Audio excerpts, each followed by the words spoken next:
Hello friends, social science में हमने अपने लास्ट वीडियो में शाहजहाँ तक पढ़ लिया था। हम अपने आज के वीडियो में इस खतरनाक व्यक्ति के बारे में पढ़ लेते हैं जिसका नाम है औरंगजेब। ठीक है। तो ये मुग़ल साम्राज्य का अंतिम सबसे शक्तिशाली जो शासक हम कह सकते हैं, बादशाह था। ठीक है, तो औरंगजेब के बारे में पढ़ लेते हैं। ये छठा जो मुग़ल बादशाह था, ये छठे नंबर का था। ठीक है, ये चीज़ भी याद रखना। इसका पूरा नाम था अब्दुल मुजफ्फर मुहिद्दीन मोहम्मद औरंगजेब आलमगीर। ठीक है, इतना बड़ा इसका पूरा नाम था। कहीं इसे आलमगीर के नाम से भी जाना जाता है। ठीक है, और भी कई नामों से इसे जाना जाता था। ठीक है, तो पूरा नाम है इसका अब्दुल मुजफ्फर मुहिद्दीन मोहम्मद औरंगजेब आलमगीर। इसका जन्म हुआ था 1618 ईस्वी में दाहोद गुजरात में। ठीक है, इस समय जो गुजरात है वहाँ एक जगह थी दाहोद, वहाँ पर इसका 1618 ईस्वी में जन्म हुआ था। इसके माता पिता की अगर हम बात करें तो माता का नाम मुमताज़ था और पिता का नाम था शाहजहाँ। अगर पत्नी की बात करें तो राबिया दुर्रानी इसकी पत्नी का नाम था। ठीक है, जिसके लिए इसने क्या बनवाया था, तो इसने भी एक बीबी का मकबरा बनवाया था।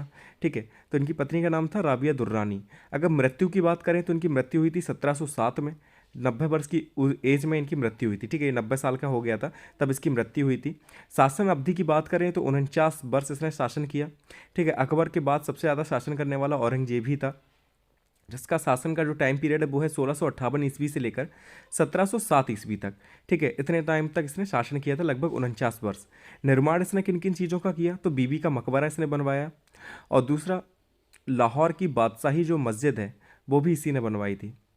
ठीक है, तो लाहौर की बादशाही मस्जिद और बीबी का मकबरा इसका निर्माण कराया।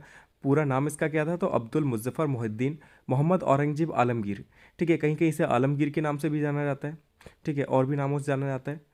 और जन्म इसका कब हुआ, तो 1618 ईस्वी में दाहोद गुजरात में। माता पिता मुमताज और शाहजहाँ है। पत्नी का नाम राबिया दुर्रानी है। मृत्यु की बात करें तो 1707 ईस्वी में 90 वर्ष की एज में इसकी मृत्यु हुई। शासन इसने टोटल 49 वर्ष किया। निर्माण किसका किया, तो बीबी का मकबरा और लाहौर की बादशाही मस्जिद। आप कुछ पॉइंट्स देख लेते हैं इसके बारे में। 1637 ईस्वी में फारस के राजघराने की दिलरास बानो बेगम के साथ औरंगजेब का निकाह हुआ। ठीक है, तो इसका निकाह किसके साथ हुआ था, तो फारस के राजघराने की थी दिलरास बानो बेगम। इसके साथ 1637 ईस्वी में औरंगजेब का निकाह हुआ था। औरंगजेब के गुरु मीर मोहम्मद हकीम थे। ठीक है, अगर इनके गुरु के नाम बात करें तो इनके गुरु का नाम था मीर मोहम्मद हकीम। औरंगजेब सुन्नी धर्म को मानता था। इसे जिंदा पीर कहा जाता था। ठीक है, तो ये सुन्नी धर्म का मतलब कह सकते हैं थोड़ा सपोर्टर था। सुन्नी धर्म को ये मानता था, शिया सुन्नी होते थे मुस्लिम धर्म में, तो ये सुन्नी धर्म को मानता था। इसे जिंदा पीर भी कहा जाता है, ये चीज़ याद रखना कि इसे किस नाम से जाना जाता है, तो जिंदा पीर के नाम से इसे जाना जाता है। औरंगजेब ने झरोका दर्शन नवरोज़ मनाने पर रोक लगा दी। ठीक है, अब ये झरोका दर्शन और नवरोज़ क्या होता है, तो नवरोज़ आपको पता है त्यौहार होता था।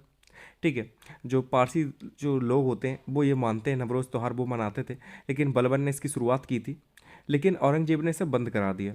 और झरोखा दर्शन क्या है, कि झरोखा दर्शन ऐसा होता है कि जैसे कि जब राज दरबार चल रहा होता है तो कुछ पर्दा वगैरह लगी होती हैं, तो जिससे जो राज दरबार में क्या चल रहा है, तो जो महिलाएं होती हैं राज दरबार की, वो सारी चीज़ें देख सकती थी। ठीक है, कि पर्दा हटाया, उन्होंने देख लिया कि राज दरबार में क्या चल रहा है।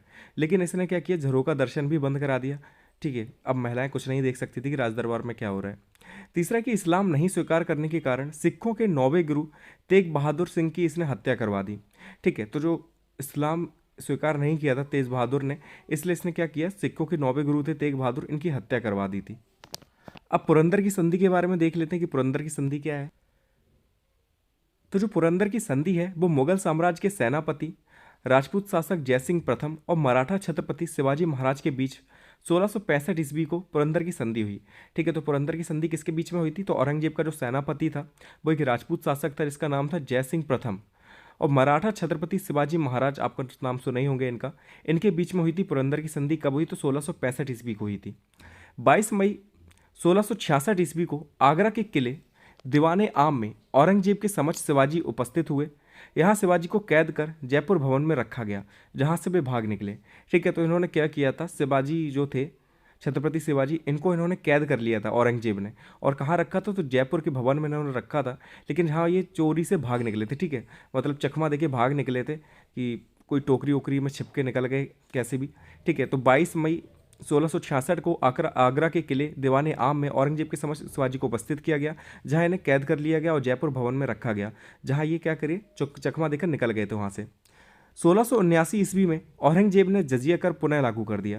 ठीक है, आपको मैंने पढ़ाया था कि अकबर ने जजिया कर को ख़त्म कर दिया था। ठीक है।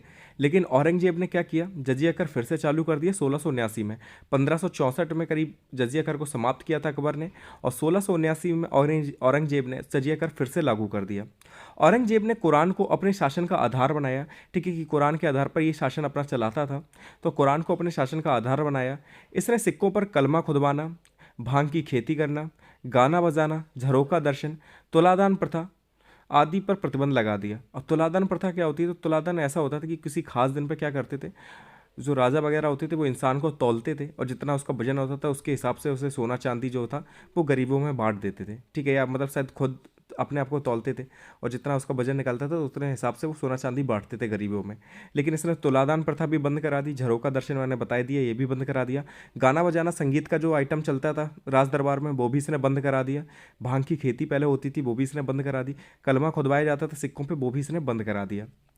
औरंगजेब ने 1699 ईस्वी में हिंदू मंदिरों को तोड़ने का आदेश दिया, ठीक है। तो 1699 ईस्वी में इसने क्या किया, जितने भी हिंदू मंदिर थे उन्हें तोड़ने का आदेश दिया, वहाँ पर मस्जिदें बनाई गई, लगभग 1000 हिंदू मंदिर इसने तोड़वा दिए थे, ठीक है।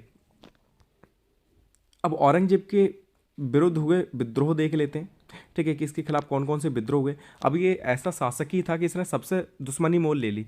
हिंदू धर्म इससे चिढ़ता था क्योंकि उसने मंदिर काफ़ी तोड़े, धार्मिक जो इसकी नीतियाँ थी बहुत गंदी थी, इस चक्कर में हिंदू या अन्य धर्म के जो लोग थे वो इससे चिढ़ते थे, ठीक है।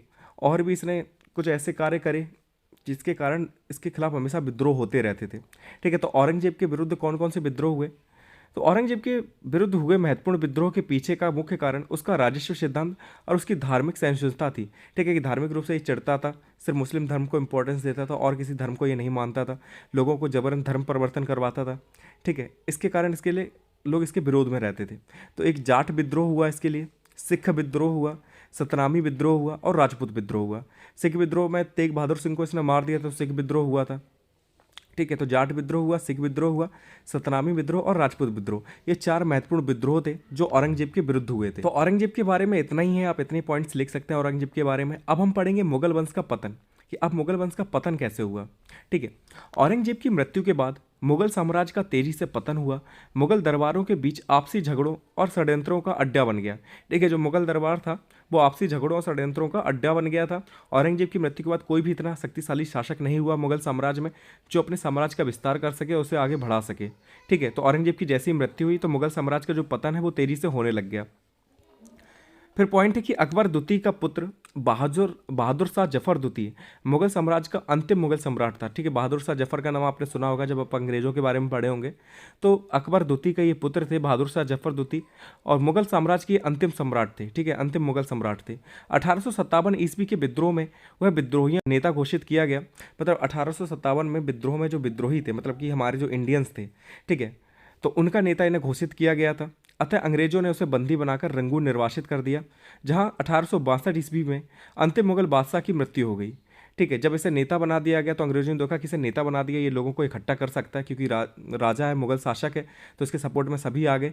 तो जैसे ही इसने देखा ऐसा तो अंग्रेजों ने क्या किया, इसे रंगून भेज दिया, ठीक है। बर्मा की राजधानी थी इस समय रंगून इसने भेज दिया, और 1862 में यहाँ पर इनकी मृत्यु हो गई। शासन की कमजोरी उस समय विश्व के सामने प्रकट हो गई जब 1739 ईस्वी में फारसी आक्रमणकारी नादिर शाह ने मुगल सम्राट को बंदी बना लिया तथा दिल्ली को खुलेआम लूटा, और वापस जाते समय वह मयूर सिंहासन और कोहिनूर हीरा भी ले गया, ठीक है। हुआ क्या था कि साम्राज्य की कमजोरी कैसे पता चली कि मुगल साम्राज्य जो है, अभी तक तो यही समझ रहे थे कि जैसा औरंगजेब चला रहा है वैसे ही चल रहा है, ठीक है, कोई कमजोरी नहीं है। लेकिन जब फारस का आक्रमणकारी भारत आया नादिर शाह, उसने क्या किया, जो मुगल सम्राट था उस समय का, उसे बंदी बना लिया था 1739 में। उसके बाद इसने दिल्ली को पूरी तरीके से लूट लिया, ठीक है। लूटने ही आते थे ये लोग, तो दिल्ली को इसने खूब लूटा, और वापस जाते समय क्या ले गया, तो मयूर सिंहासन जो शाहजहाँ ने बनवाया था और जो कोहिनूर हीरा इसमें लगवाया था वो भी ले गया, ठीक है। ये दोनों चीज़ें अपने साथ ले गया वो। तो इससे पता चल गया कि मुगल साम्राज्य जो था वो कितना कमज़ोर हो गया था। अब मुगल साम्राज्य के पतन के कारण देख लेते हैं कि कौन कौन से कारण हैं जिनके कारण मुगल साम्राज्य का पतन हो गया। तो पहला कारण था कि औरंगजेब की धार्मिक नीति, ठीक है। तो औरंगजेब की धार्मिक नीति ऐसी थी जिसके कारण पतन हुआ कि इसने हिंदू मंदिरों को तोड़ा, ठीक है। सिख जो थे उन्हें भी मुस्लिम बनाने की कोशिश की, तो काफ़ी ये धर्म परिवर्तन पर ज़्यादा जोर देता था, मुस्लिम धर्म पे कुरान के हिसाब से ये शासन कर रहा था। तो इसकी जो धार्मिक नीति थी उसके कारण इसका पतन हुआ मुगल साम्राज्य का। दूसरा था कि औरंगजेब की दक्षिण नीति, ठीक है, कि दक्षिण में अपना विस्तार करना चाह रहा था अपने साम्राज्य का, तो इस कारण भी इसका पतन हुआ। तीसरा है अयोग्य सम्राट। ठीक है, जो औरंगजेब जब मर गया, इसके बाद जितने भी सम्राट हुए या बादशाह हुए वो सारे अयोग्य थे। ठीक है, इतने योग्य नहीं थे शासक के शासन करने के, इसलिए भी मुगल साम्राज्य का पतन हुआ। चौथा पॉइंट है कि उत्तराधिकार के नियम का अभाव, कि उत्तराधिकार का कोई नियम नहीं था, ये आपस में ही लड़ते रहते थे। ठीक है, खुद राजगद्दी पाने के लिए, खुद को शासक बनाने के लिए आपस में ही लड़ते रहे, इसलिए भी मुगल साम्राज्य का पतन हो गया। साम्राज्य की विशालता इतनी थी, ठीक है, इतना विशाल साम्राज्य था कि कोई अकेले इतने आसानी से इसे चला नहीं सकता था। जगह जगह पे जैसे ही देखा कि मुगल साम्राज्य कमज़ोर हो रहा है, लोगों ने अपने अपने राज्य को स्वतंत्र घोषित कर दिया। तो ये भी कारण था मुगल साम्राज्य के पतन का। फिर है कि मराठों का उत्थान। जो मराठे थे वो भी शक्तिशाली होते जा रहे थे। महाराष्ट्र साइड में अगर आप जाएँ तो जो मराठे थे वहाँ पर वो बहुत शक्तिशाली हो रहे थे, वो जगह जगह पर इन्हें चुनौती देते थे। ठीक है, हमला कर देते थे, तो जिससे ये कमज़ोर होते रहे। फिर है कि सैयद बंधुओं का उत्थान। जो सैयद बंधु थे ये भी काफ़ी मजबूत होते रहे, ये भी चुनौती देते रहते थे मुगल साम्राज्य को। और फिर आठवां पॉइंट है विदेशी आक्रमणकारी। जैसे आपने नादिर शाह का नाम सुना, ठीक है, तो नादिर शाह जैसे और आक्रमणकारी थे, ये भी क्या कर रहे थे कि पश्चिम से आते थे, पूरब से आते थे, ठीक है, हमला करते थे भारत में। तो मुगल साम्राज्य वहाँ पे भी कमज़ोर हो रहा था। और फिर लास्ट है आपका अंग्रेज़ों का उत्कर्ष, कि अंग्रेज़ भारत आ गए, ये भी भारत को लूटने की कोशिश कर रहे थे। ठीक है, तो इन्होंने भी पूरी तरीके से कमज़ोर कर दिया किसे, जो मुगल साम्राज्य था। ठीक है, तो ये कारण है मुगल साम्राज्य के पतन के। इन पॉइंट्स को आप अच्छे से याद कर लेना, पेपर में आ सकता है ये। ठीक है, अलग टॉपिक है, पेपर में आ सकता है, तो अच्छे से इसे समझ लेना। ठीक है, तो ये वीडियो यहीं पे कंप्लीट होती है। हमने औरंगजेब के बारे में पढ़ लिया, मुगल साम्राज्य के पतन के बारे में पढ़ लिया। अब नेक्स्ट वीडियो में हम मुगल साम्राज्य की जो सांस्कृतिक स्थिति है, सामाजिक स्थिति है, धार्मिक स्थिति, इन सभी के बारे में बात करेंगे। ठीक है, तो फिर मिलते हैं नेक्स्ट वीडियो में। Thank you so much for watching this video.